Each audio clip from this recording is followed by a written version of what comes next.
बच्चे की हौसला अफजाई करें ताकि बच्चे की रोटी है यही उसको मिल रहा है आपकी तरफ से।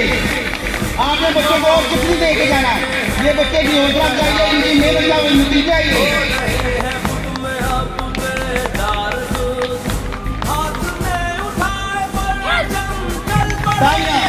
समझते हो